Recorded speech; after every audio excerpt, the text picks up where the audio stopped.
رمضان المبارک کے مہینے میں ہمارے یہاں فجر کی نماز اول وقت میں پڑھ لی جاتی ہے، تو اس کی وجہ ذہن میں رکھنی چاہیے، ورنہ اس پر بہت واویلا مچایا جاتا ہے، حالانکہ ویسی کوئی بات نہیں ہے۔ دیکھیے، ہر نماز کا ایک اول وقت ہوتا ہے اور ایک آخر وقت ہوتا ہے۔ اول سے لے کر آخر تک درمیان کا جتنا وقت ہے، اس میں جس وقت بھی آپ نماز پڑھ لیں گے آپ کی نماز ادا ہو جائے گی۔ لیکن اس میں بھی ایک مستحب وقت ہوتا ہے، جیسے فجر کی نماز میں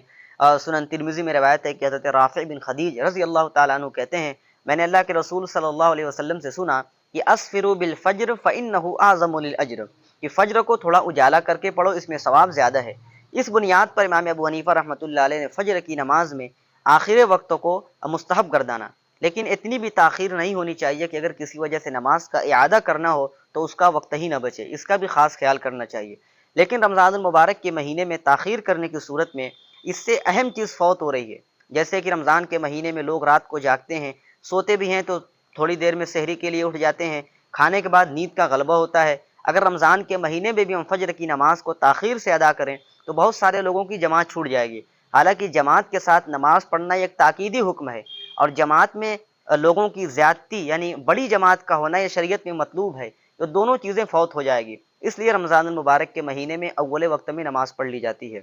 اور جو آخر وقت میں نماز پڑھنا ہے وہ مستحب ہے، کوئی لازم و ضروری نہیں ہے کہ اگر اس سے پہلے کوئی نماز پڑھے گا تو اس کی نماز ہوگی ہی نہیں۔ لیکن غیر رمضان میں یہ صورت نہیں پائی جاتی، اس لیے آخر وقت میں نماز کو پڑھا جاتا ہے۔ اگر ہم پوری سال اول وقت میں نماز کو پڑھیں، نماز تو ادا ہو جائے گی، لیکن جو ثواب کی زیادتی حدیث میں کہا گیا وہ نصیب نہیں ہوگی۔ اس لیے بس یہی حقیقت ہے، اس پہ تو لڑائی اور جھگڑے کی کوئی بات ہی نہیں ہے، اس کو سمجھنے کی ضرورت ہے۔